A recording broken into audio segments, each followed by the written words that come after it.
그날 밤 이후로 저는 그를 예전처럼 부를 수 없게 되었습니다. 회사에서는 늘 차갑고 완벽한 대표님이었지만 그날 밤 이후로 그는 제게 단순한 상사가 아니었습니다. 그리고 솔직히 말하면 부산 출장 명단에 제 이름과 그의 이름이 나란히 올라간 순간에도 저는 전혀 몰랐습니다. 그 출장 하나가 제 인생을 완전히 바꿔놓을 거라는 걸요. 저는 마케팅팀에 들어온 지 겨우 1년 된 평범한 직원이었습니다. 회사에서는 늘 바빴고 저는 그저 실수하지 않으려고 애쓰는 쪽에 가까웠습니다. 아침 일찍 출근해서 기획안을 수정하고 광고 데이터를 정리하고 팀장님 눈치를 보며 회의실을 오가는 그런 흔한 직장인이었습니다. 하지만 회사 안에서 한 사람만큼은 전혀 흔하지 않았습니다. 우리 회사 대표 강지훈. 그는 늘 조용했고 그 조용함이 오히려 사람들을 긴장하게 만들었습니다. 회의 시간에 그가 말하는 건 길지 않았습니다. 그저 필요한 말만 했고 누군가가 엉성한 보고를 하면 큰 소리를 치지 않아도 한 번 시선을 주는 것만으로 회의실 분위기를 얼려버렸습니다. 그래서 사람들은 그를 존경하면서도 쉽게 다가가지 못했습니다. 저 역시 마찬가지였습니다. 대표님은 멀리서 보는 사람이지 같은 택시를 타거나 같은 식탁에 앉을 사람이 아니라고 생각했습니다. 그런데 어느 월요일 오후 팀장님이 제 자리 앞으로 와서 말했습니다. 사윤 씨, 이번 주 부산 출장 준비해요. 저는 놀라서 물었습니다. 저요? 응. 이번 제안서 수정 보니 네가 제일 잘 알고 있잖아. 저는 조금 긴장했지만 그래도 기뻤습니다. 입사 후 처음 가는 중요한 외부 일정이었으니까요. 그런데 팀장님은 아무렇지 않게 다음 말을 덧붙였습니다. 대표님도 같이 갈 거야. 그 순간 제 손이 잠깐 멈췄습니다. 대표님이 직접 가신다고요? 이번 건 규모가 커. 본인이 직접 챙기시는 거지.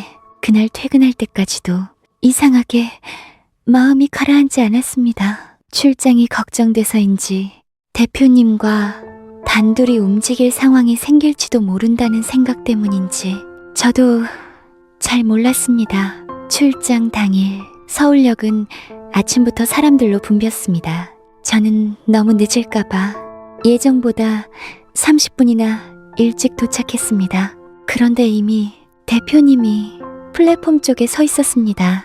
검은 코트에 짙은 회색 셔츠, 그리고 손에 든 휴대폰. 그는 통화 중이었고 표정은 평소처럼 차분했지만 어딘가 날이 서 있는 느낌이 있었습니다. 제가 가까이 다가가자 그는 전화를 끊고 짧게 고개를 끄덕였습니다. 일찍 왔네요. 아, 네. 혹시 늦을까봐요. 그는 제 손에 들린 파일을 한번 보고 말했습니다. 긴장했어요? 저는 억지로 웃었습니다. 조금요. 그는 아주 미세하게 웃더니 말했습니다. 좋은 긴장은 도움이 됩니다.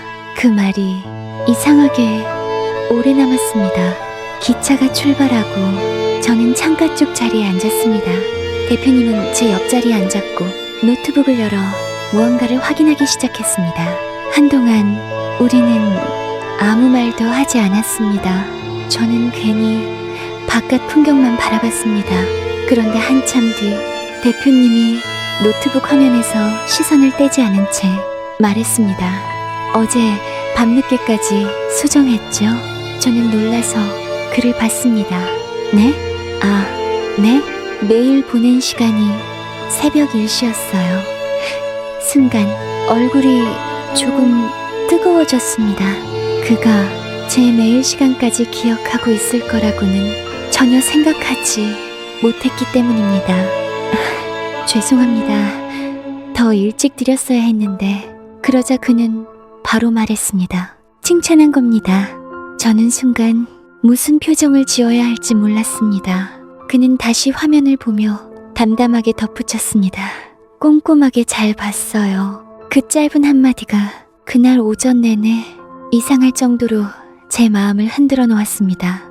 부산에 도착하자마자 일정은 예상보다 더 빠듯하게 흘러갔습니다. 미팅은 오전부터 시작돼 점심도 제대로 못 먹은 채 오후까지 이어졌습니다. 상대 회사 임원들은 생각보다 까다로웠고 중간중간 예상하지 못한 조건을 내밀었습니다. 팀장님은 함께 오지 않았고 실질적으로 대표님과 저만 자료를 맞추고 대응해야 했습니다. 저는 회의 중간에 2번이나 추가 자료를 찾아 프린트했고 3번째에는 발표 순서를 바꿔야 했습니다. 그런데 그 모든 순간에 대표님은 흔들리지 않았습니다. 오히려 그는 상대가 압박할수록 더 차분해졌습니다. 낮고 단정한 목소리로 조목조목 설명하는 그의 모습을 보며 저는 처음으로 알았습니다. 왜 이 회사 사람들이 그를 두려워하면서도 따르는지. 그는 단순히 차가운 사람이 아니라 끝까지 무너지지 않는 사람이었습니다. 회의가 다 끝났을 때는 이미 밤 9시가 훌쩍 넘어 있었습니다. 호텔로 돌아가는 택시 안은 조용했습니다. 저는 긴장이 풀렸는지 갑자기 피로가 몰려왔습니다. 창밖의 부산 야경이 흐릿하게 지나갔고 그때 대표님이 말했습니다. 오늘 잘했어요. 저는 놀라서 그를 봤습니다. 제가요? 네. 그는 짧게 고개를 끄덕였습니다. 회의 흐름 끊기지 않게 잘 받쳐줬어요. 솔직히 말하면 그 말 한마디에 목이 조금 뜨거워질 정도로 기뻤습니다. 회사에서 누군가에게 인정받고 싶다는 생각은 늘 했지만 그게 하필 대표님일 줄은 정말 몰랐습니다. 호텔에 도착해서 각자 체크인을 마친 뒤 엘리베이터 앞에서 잠깐 마주쳤습니다. 저는 객실 키를 만지작거리며 어색하게 서 있었고 그는 평소처럼 차분했습니다. 그러다 갑자기 그가 물었습니다. 저녁 안 먹었죠? 저는 조금 멈칫했습니다. 사실 회의가 길어지는 바람에 간단한 샌드위치 하나 말고는 먹은 게 없었습니다. 네, 아직요. 그는 잠시 생각하더니 아주 자연스럽게 말했습니다. 같이 먹죠. 그 순간 심장이 괜히 빨리 뛰었습니다. 대표님이랑요? 말하고 나서 제가 너무 이상한 질문을 했다는 걸 깨달았습니다. 그는 약간 웃었습니다. 여기 다른 대표님도 있습니까? 저는 당황해서 작게 웃었습니다. 아니요. 그렇게 우리는 호텔 레스토랑으로 내려갔습니다. 창가 자리에는 바다가 보였습니다. 부산의 밤바다는 서울의 야경과는 다른 느낌이 있었습니다. 조용하고 어두운데도 묘하게 사람을 차분하게 만드는 풍경. 대표님은 와인 한 잔을 주문했고 저는 망설이다 같은 걸 주문했습니다. 처음에는 어색함이 컸습니다. 회사에서라면 절대 나눌 수 없을 것 같은 침묵이 둘 사이에 놓여 있었으니까요. 그런데 의외로 먼저 그 침묵을 깬 건 대표님이었습니다. 회사 생활은 어때요? 아주 평범한 질문이었지만 저는 그게 더 낯설었습니다. 회의실 밖에서 그가 제 일상에 관심을 보이는 것 자체가 생소했기 때문입니다. 생각보다 바쁘긴 한데 재밌어요. 그는 천천히 고개를 끄덕였습니다. 적응은 했고요. 아직 완전히는 아닌 것 같아요. 누구나 그래요. 그는 와인잔을 손끝으로 돌리며 조용히 말했습니다. 특히 처음 1년은 버티는 시간에 더 가깝죠. 저는 조금 놀랐습니다. 대표님이 그런 말을 할 줄 몰랐기 때문입니다. 대표님도 그랬어요? 그는 잠깐 웃었습니다. 저도 사람이었습니다. 그 말에 저도 모르게 웃음이 나왔습니다. 그러자 그는 그 미세한 변화를 놓치지 않은 듯 저를 보며 물었습니다. 회사에서 내가 많이 무섭습니까? 저는 솔직히 대답할 수 없었습니다. 그래서 결국 애매하게 웃으며 말했습니다. 조금은요. 그는 생각보다 크게 웃었습니다. 그 웃음은 회의실에서의 그와 전혀 달랐습니다. 단단하고 차가운 사람이 아니라 조금은 피곤하고 조금은 인간적인 남자처럼 느껴졌습니다. 식사가 끝날 즈음 와인은 생각보다 빨리 줄어 있었습니다. 레스토랑을 나와 엘리베이터를 탔을 때 둘 사이 공기가 묘하게 달라져 있었습니다. 말수가 적어진 건 같았지만 낯선 어색함보다는 조용한 긴장감 같은 것이 있었습니다. 우리 객실은 바로 옆이었습니다. 저는 제 방문 앞에 서서 카드를 꺼냈고 그는 잠시 저를 보다가 말했습니다. 잠깐 이야기할 수 있을까요? 저는 손에 쥔 카드키를 바라봤습니다. 지금요? 그는 고개를 끄덕였습니다. 업무 얘기입니다. 그 말은 충분히 자연스러웠습니다. 하지만 이상하게도 제 심장은 업무라는 단어와는 전혀 다르게 뛰고 있었습니다. 저는 짧게 숨을 고른 뒤 고개를 끄덕였습니다. 그렇게 저는 대표님 방으로 들어갔습니다.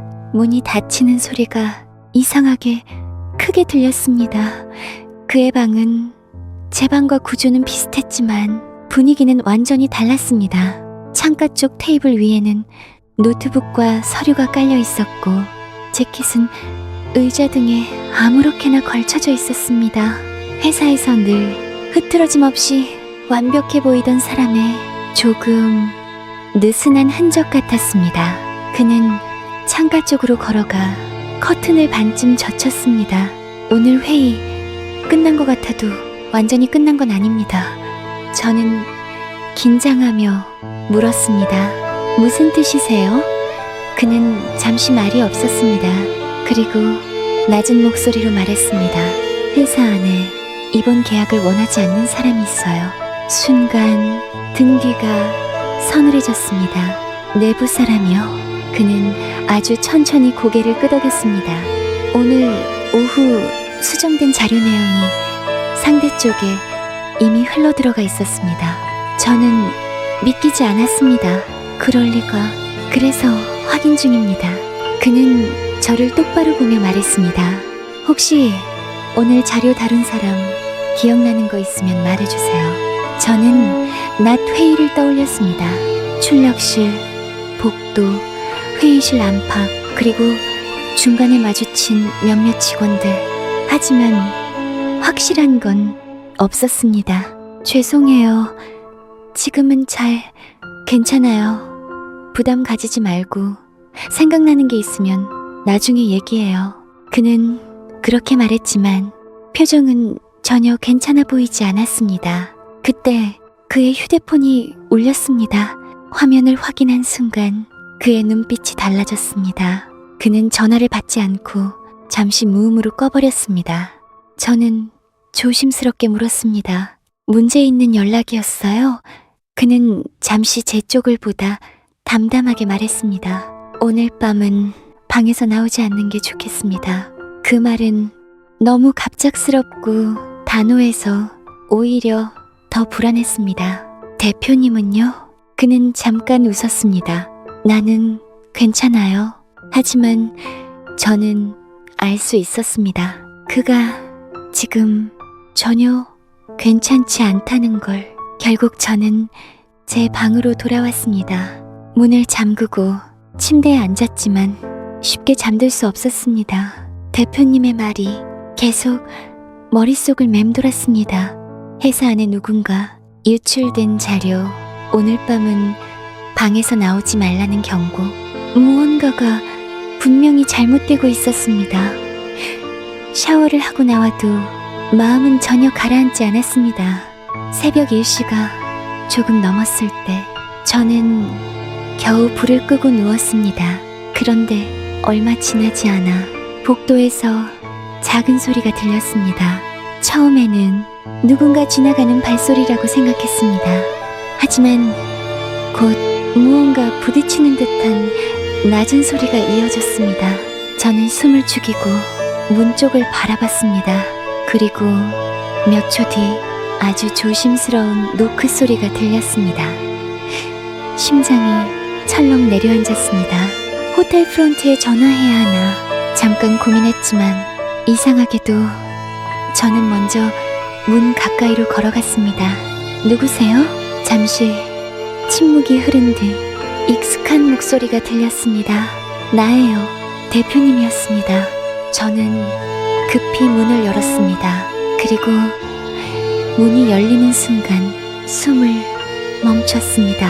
그는 분명 대표님이었지만 평소의 모습과는 전혀 달랐습니다. 셔츠 소매는 거쳐 있었고 숨은 약간 거칠었고 왼쪽 손등에는 붉게 긁힌 흔적이 있었습니다.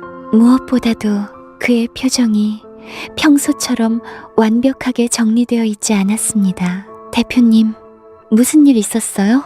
그는 잠시 제 얼굴을 바라보다가 낮게 말했습니다.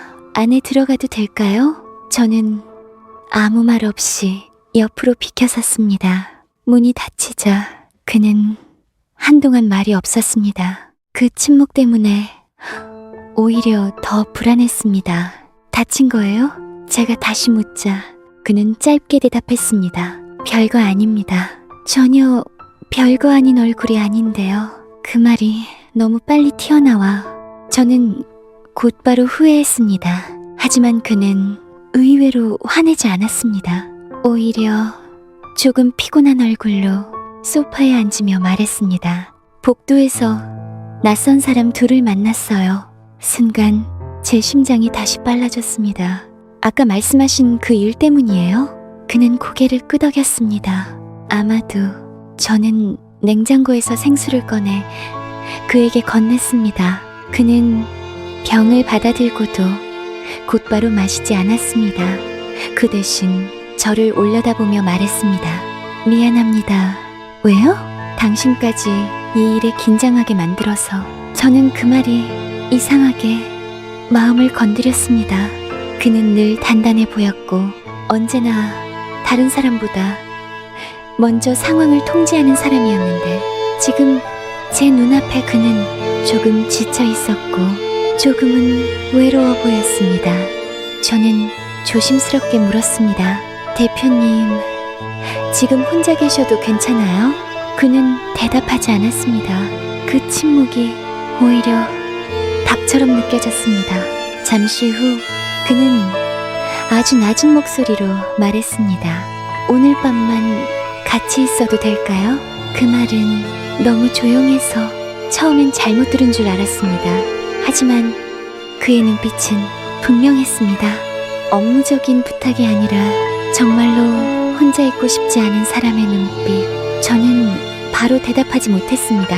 그와 단둘이, 그것도 한밤중에 호텔방에서 시간을 보낸다는 건 너무 많은 의미를 가질 수 있었기 때문입니다. 그런데도 이상하게 저는 그를 밖으로 돌려보낼 수 없었습니다. 결국 저는 조용히 고개를 끄덕였습니다. 그날 밤 우리는 불을 밝게 켜지 않았습니다. 창가 쪽 스탠드만 켜둔 채 소파와 테이블 사이에 앉아 천천히 이야기를 나눴습니다. 처음에는 정말 일 이야기였습니다. 오늘 회의에서 있었던 일, 상대 회사가 갑자기 태도를 바꾼 시점, 그리고 내부 유출 가능성. 그러다 대화는 조금씩 다른 방향으로 흘렀습니다. 그는 드물게 자기 얘기를 했습니다. 대표가 되기 전 얼마나 오래 버텼는지, 사람을 믿었다가 몇 번이나 크게 되었는지, 그래서 지금처럼 된 건지도 모르겠다고 담담하게 말했습니다. 저는 처음 알았습니다. 그가 태어날 때부터 차가운 사람이었던 게 아니라 많은 걸 잃고 나서 차가워진 사람이라는 걸. 그리고 그는 제가 생각했던 것보다 훨씬 더 제 얘기를 오래 듣고 있었습니다. 입사 첫날 복도에서 울 뻔했죠. 그가 갑자기 그렇게 말했을 때 저는 너무 놀라 숨을 멈출 뻔했습니다. 그걸 어떻게 아세요? 그는 아주 미세하게 웃었습니다. 회의실 가는 길에 봤어요. 저 진짜 울지는 않았는데요. 알아요. 그는 잔을 내려놓으며 말했습니다. 참았죠. 저는 얼굴이 조금 뜨거워졌습니다. 입사 첫날 회의 자료를 잘못 챙겨 들어가 화장실 거울 앞에서 겨우 눈물을 삼켰던 기억이 선명하게 떠올랐습니다. 그는 그걸 기억하고 있었던 겁니다. 왜 기억하세요? 그런 걸 제가 그렇게 묻자 그는 한동안 저를 바라봤습니다. 그리고 천천히 말했습니다. 기억할 만했으니까요. 그 순간 공기가 달라졌습니다. 불빛은 여전히 은은했고 창밖 바다는 어두웠고 그런데도 이상하게 제 심장 소리만 너무 선명하게 들렸습니다. 저는 애써 시선을 피하려 했지만 그는 계속 저를 보고 있었습니다. 그 눈빛에는 회의실에서의 냉정함도 대표라는 거리감도 없었습니다. 오직 한 남자가 한 여자를 보고 있는 눈빛 같았습니다. 대표님, 제가 먼저 시선을 내리며 말했습니다. 왜요? 지금 저 너무 긴장하게 만드세요. 그는 그 말에 작게 웃었습니다. 나만 그런 줄 알았는데 저는 다시 그를 봤습니다. 그는 평소 같지 않게 솔직했습니다. 부산 오기 전부터 이 출장 걱정됐어요. 왜요? 그는 대답 대신 잠시 입술을 다물었습니다. 그리고 마침내 말했습니다. 당신이랑 너무 가까워질까봐. 그 말이 떨어지는 순간 제 안에서 무언가가 조용히 무너졌습니다. 놀라야 하는데 당황해야 하는데 이상하게도 저는 이미 그 말을 기다리고 있었던 사람처럼 가만히 그를 바라보고 있었습니다. 그는 천천히 자리에서 일어나 창가 쪽으로 걸어갔습니다. 그리고 등을 보인 채 말했습니다. 회사에서는 당신한테 그러면 안 된다고 생각했습니다. 대표님, 알아요. 내가 지금 무슨 말을 하는지도. 그는 낮게 숨을 내쉬었습니다. 그래서 더 말하면 안 되는 것. 그 순간 문득 알 것 같았습니다. 왜 그가 저를 자주 보면서도 아무 말 하지 않았는지, 왜 오늘 식사 자리에서 그렇게 자주 시선을 피했는지. 그는 처음부터 그 선을 알고 있었던 겁니다. 하지만 그 선이 오늘 밤 조금씩 흐려지고 있었습니다. 저는 천천히 자리에서 일어나 그의 뒤쪽으로 몇 걸음 다가갔습니다. 가까워질수록 그의 숨소리가 들렸습니다. 그리고 아주 조용히 물었습니다. 언제부터요? 그는 바로 대답하지 않았습니다.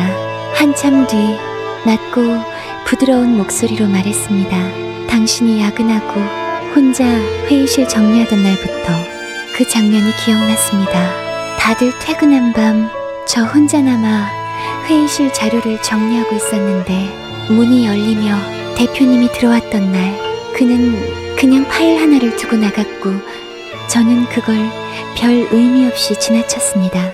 그런데 그 순간부터였다고 저는 더 이상 그와 눈을 마주치지 않고는 버틸 수 없었습니다. 그가 천천히 돌아섰습니다. 그리고 우리는 너무 가까운 거리에서 마주서게 되었습니다. 누가 먼저랄 것도 없이 서로의 호흡을 느낄 수 있는 거리.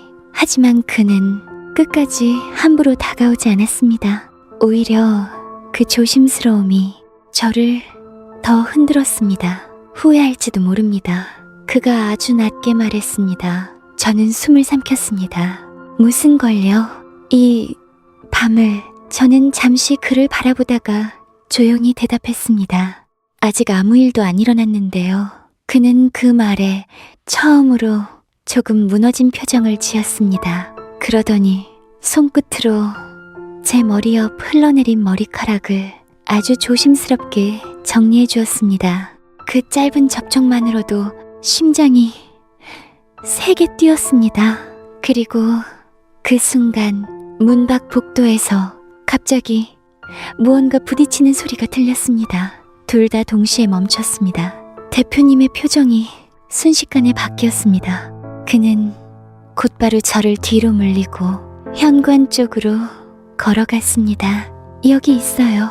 낮고 단호한 목소리였습니다. 그는 문 가까이 가서 잠시 숨을 죽였습니다. 바깥에서는 두 사람 정도가 지나가는 발소리가 들렸고 곧 엘리베이터 닫히는 소리가 났습니다. 한동안 그는 문 앞에 그대로 서 있었습니다. 저는 멀리서 그 등을 바라보며 이상한 감정을 느꼈습니다. 무서움과 안도감, 그리고 설명하기 어려운 끌림.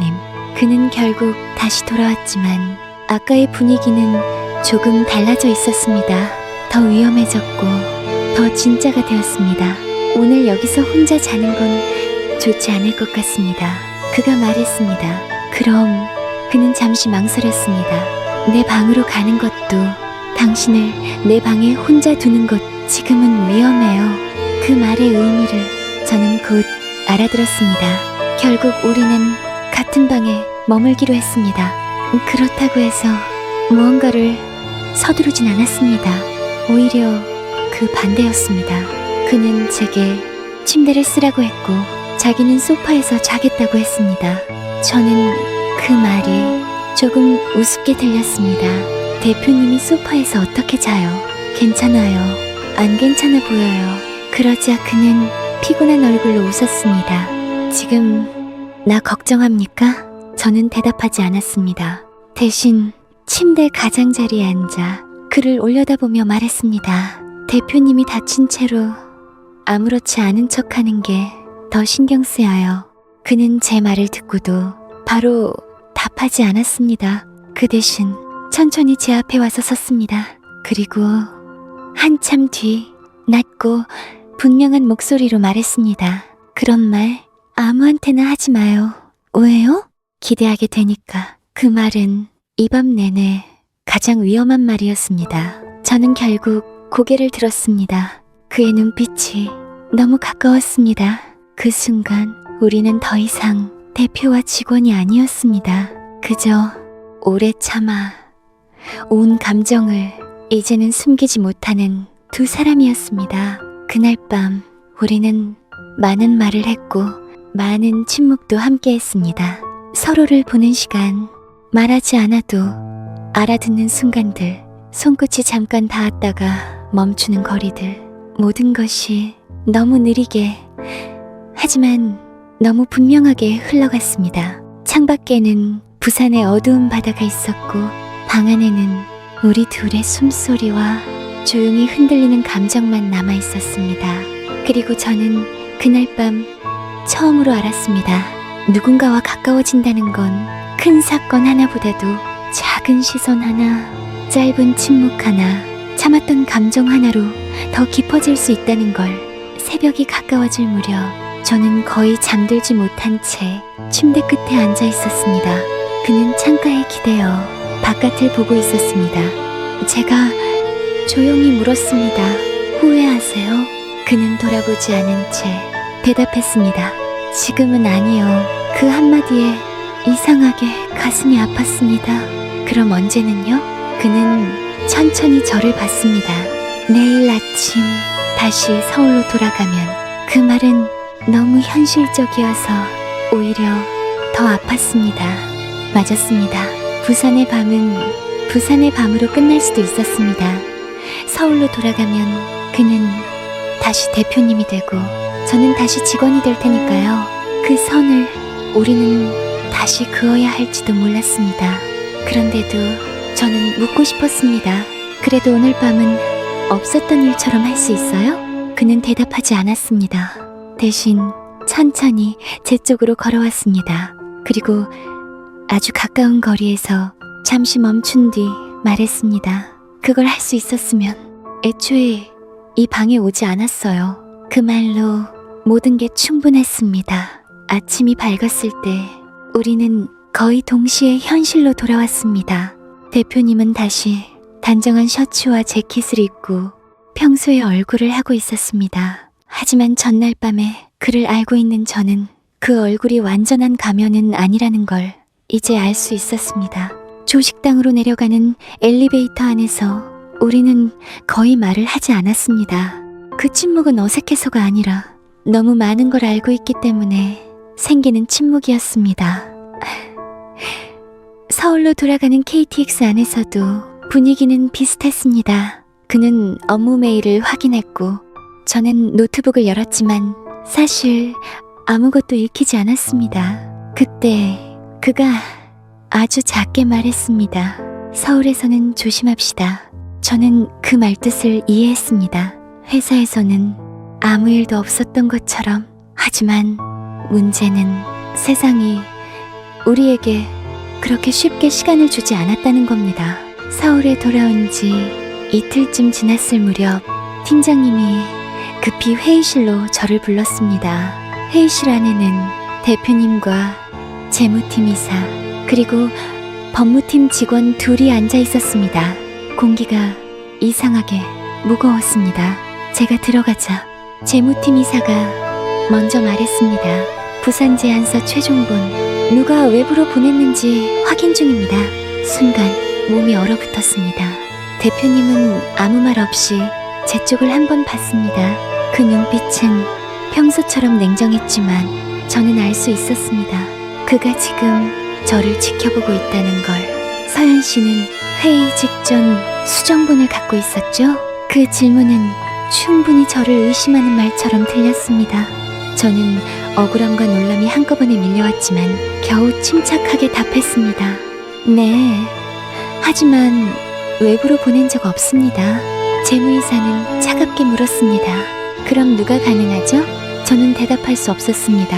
회의는 짧게 끝났지만 그날 오후부터 회사 안 분위기가 달라졌습니다. 몇몇 사람들이 저를 보는 눈빛이 미묘하게 바뀌었고 누군가는 일부러 제 앞에서 말을 줄였습니다. 저는 처음으로 깨달았습니다. 부산에서의 그 밤은 단순히 비밀스러운 감정만 남긴 게 아니라 실제 위험까지 함께 데려왔다는 걸. 그날 저녁 모르는 번호로 문자 한 통이 왔습니다. 조심하세요. 대표님 옆에 있으면 먼저 다칩니다. 손끝이 차가워졌습니다. 장난 문자라고 넘기기엔 타이밍이 너무 이상했습니다. 저는 잠시 망설이다가 그 문자를 대표님에게 전달해야 하나 고민했습니다. 하지만 바로 그때 회사 메신저 창이 떴습니다. 강지훈 대표, 잠깐 이야기할 수 있습니까? 지금 18층 회의실로 와요. 심장이 세게 뛰었습니다. 퇴근 시간이 훨씬 지난 사무실은 대부분 불이 꺼져 있었습니다. 18층 회의실로 올라가는 엘리베이터 안에서 저는 계속 손에 쥔 휴대폰만 바라봤습니다. 문자를 보여줘야 할까? 부산 얘기를 먼저 해야 할까? 아니면 아무 일도 없었던 것처럼 업무 얘기만 해야 할까? 회의실 문을 열자 대표님이 창가 쪽에 서 있었습니다. 불은 절반만 켜져 있었고 그는 재킷도 벗지 않은 채 낮보다 더 피곤해 보였습니다. 제가 들어오자 그가 바로 물었습니다. 이상한 연락 받은 적 있어요? 저는 놀라서 휴대폰을 움켜쥐었습니다. 어떻게 아셨어요? 그는 천천히 숨을 내쉬었습니다. 당신 메일 계정 로그인 시도가 있었습니다. 순간 등골이 서늘해졌습니다. 저는 바로 문자 화면을 열어 그에게 보여줬습니다. 그는 화면을 본 뒤 표정이 단단하게 굳었습니다. 역시 뭐가요? 그는 잠시 침묵하다가 낮게 말했습니다. 당신을 흔들면 내가 움직일 거라고 생각하는 겁니다. 그 말은 너무 직접적이어서 오히려 더 숨이 막혔습니다. 왜 저를요? 그는 저를 바라봤습니다. 그리고 아주 천천히 마치 더 이상 숨길 생각이 없다는 듯 말했습니다. 부산에서 끝났어야 했는데 끝나지 않았으니까. 그 말에 가슴이 조용히 내려앉았습니다. 그는 더 이상 선을 지키려고 하지 않았습니다. 대표님, 지금부터는 내 말 잘 들어요.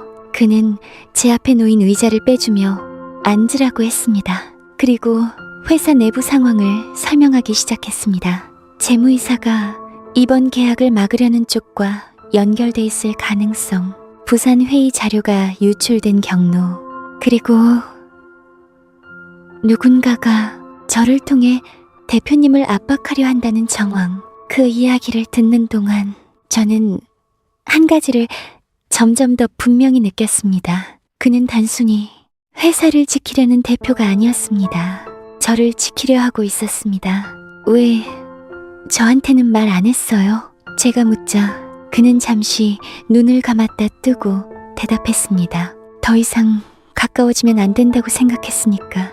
그런데 이미 가까워졌잖아요. 그 말이 입 밖으로 나오자 저도 놀랐습니다. 회의실 안 공기가 순간 멈춘 것 같았습니다. 그는 저를 한참 바라보더니 낮은 목소리로 말했습니다. 알아요. 그 한마디가 오히려 더 아팠습니다. 그날 이후 상황은 더 빠르게 꼬이기 시작했습니다. 제자리 컴퓨터에는 누가 잠깐 손댄 흔적이 있었고 회사 주차장에서는 낯선 남자가 저를 보고 사라졌습니다. 퇴근길에는 같은 검은 차가 2번이나 뒤에 붙었습니다. 저는 점점 평범한 회사 생활에서 멀어지고 있었습니다. 그리고 그럴수록 대표님과의 거리도 이상하게 더 가까워졌습니다. 그는 겉으로는 여전히 차가운 대표였습니다. 회의에서는 저를 특별하게 대하지 않았고 사람들 앞에서는 눈길조차 오래 주지 않았습니다. 하지만 아무도 없을 때면 늘 먼저 물었습니다. 점심 먹었어요? 집까지 혼자 가도 괜찮겠어요? 이상한 일 있으면 바로 연락해요. 그 짧고 조심스러운 관심들이 저를 더 흔들었습니다.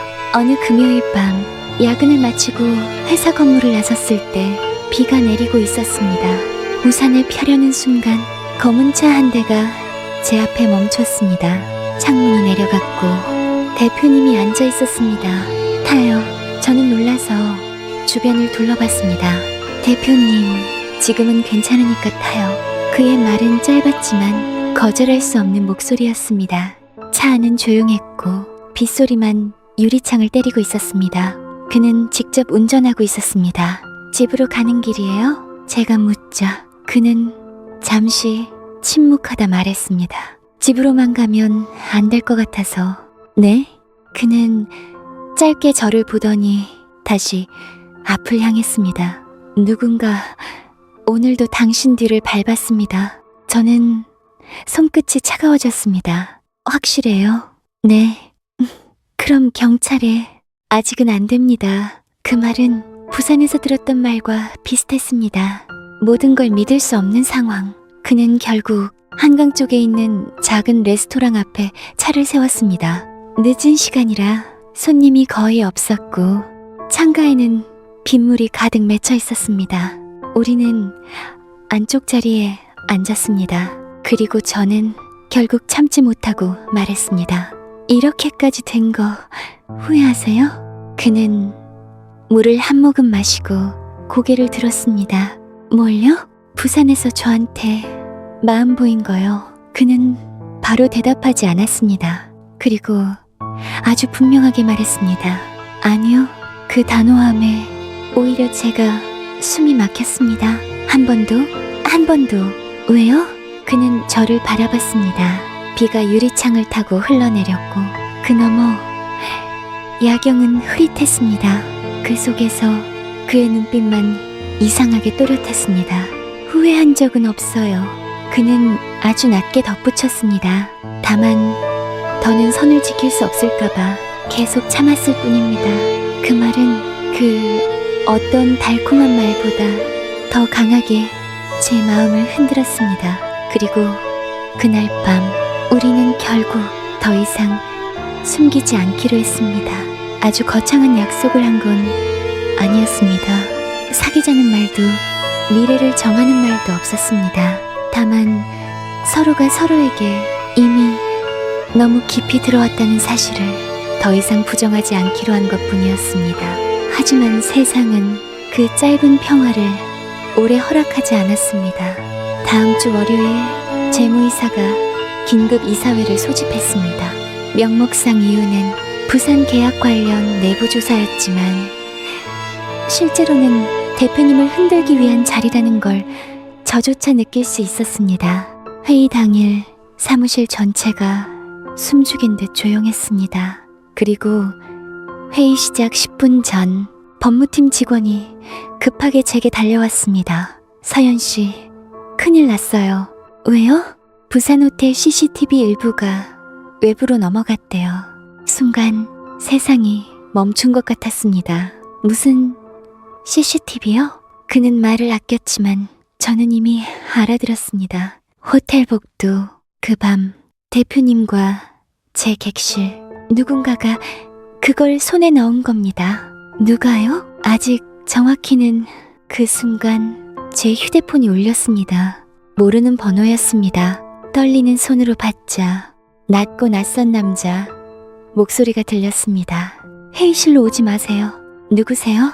대표님, 인생도 당신 회사 생활도 끝내고 싶지 않으면 지금 건물 뒤로 나오세요. 전화는 바로 끊겼습니다. 머리가 하얘졌습니다. 그런데 바로 그때 복도 끝에서 대표님이 걸어오는 게 보였습니다. 그는 제 표정만 보고도 뭔가 잘못됐다는 걸 알아챘습니다. 무슨 일입니까? 저는 떨리는 손으로 휴대폰을 보여줬습니다. 그는 문자도 통화 기록도 빠르게 확인한 뒤 표정을 굳혔습니다. 혼자 나가면 안 돼요. 그런데 안 됩니다. 그의 목소리는 제가 처음 듣는 정도로 단호했습니다. 그는 곧바로 비서실장에게 연락했고 법무팀 한 명을 붙여 저를 별도 회의실로 먼저 이동시켰습니다. 그리고 30분 뒤 상황은 완전히 뒤집혔습니다. 재무이사가 숨겨두었던 외부 계좌와 자료 유출 정황이 대표님 측 법무팀에서 먼저 공개된 겁니다. 이사회는 중단됐고 재무이사는 급히 자리를 떴습니다. 하지만 그게 끝이 아니었습니다. 그날 밤 대표님은 저를 다시 불렀습니다. 사무실 꼭대기층 아무도 없는 작은 응접실이었습니다. 창밖으로 서울의 불빛이 내려다 보였고 그는 평소보다 더 지쳐 보였습니다. 이제 여기까지 왔네요. 그가 그렇게 말했을 때 저는 처음으로 그가 얼마나 오래 이 싸움을 혼자 버텨왔는지 알 것 같았습니다. 대표님, 오늘 당신까지 끌려 들어왔다는 걸 보니 생각보다 더 빨리 끝내야겠습니다. 저는 조용히 그를 바라보다가 말했습니다. 혼자 하지 마세요. 그는 잠시 웃었습니다. 원래 혼자 하는 일에 익숙합니다.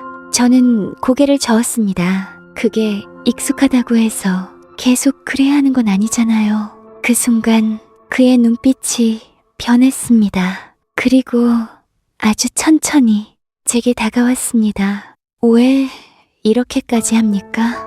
그 질문은 제가 아니라 자기 자신에게 묻는 것처럼 들렸습니다. 저는 숨을 골랐습니다. 그리고 처음으로 도망치지 않고 정확하게 말했습니다. 좋아하니까요. 그 짧은 말에 그가 완전히 멈췄습니다. 그는 한동안 아무 말도 하지 않았습니다. 그러다 아주 천천히 제 얼굴에 손을 뻗었습니다. 손끝이 닿는 순간 심장이 미친 듯이 뛰었습니다. 그가 낮게 말했습니다. 다시 생각해도 되돌릴 수 없어요. 저는 작게 웃었습니다. 대표님도 이미 늦었잖아요. 그는 그 말에 처음으로 참는 걸 포기한 사람처럼 웃었습니다. 그날 밤 서울의 높은 건물 꼭대기에서 우리는 마침내 서로의 마음을 똑바로 인정했습니다. 단지 한순간의 분위기나 출장지에서의 실수 같은 것이 아니라 오래 참아온 감정과 서로를 지키려다 더 깊어진 마음이라는 걸. 그 후 일은 빠르게 정리되었습니다. 재무이사는 공식 조사에 들어갔고 부산 계약 유출건도 외부 업체와 결탁한 정황이 드러났습니다. 호텔 CCTV를 빌미로 대표님을 압박하려던 시도 역시 불법 취득으로 역으로 문제가 됐습니다. 회사는 한동안 시끄러웠지만 결국 대표님 쪽이 이겼습니다. 그리고 저는 조용히 원래 자리로 돌아왔습니다. 겉으로는 아무 일도 없었습니다. 대표님은 여전히 대표였고 저는 여전히 직원이었습니다. 회의 시간엔 그는 저를 이름 대신 직책으로 불렀고 저도 남들 앞에선 늘 대표님이라고만 했습니다. 하지만 아무도 모르는 밤이 있었습니다. 아무도 없는 주차장, 퇴근 후 텅 빈 회의실, 짧은 메시지 한 줄, 그리고 서로가 무사한지 확인하는 전화. 우리는 화려한 방식으로 연애하지 않았습니다.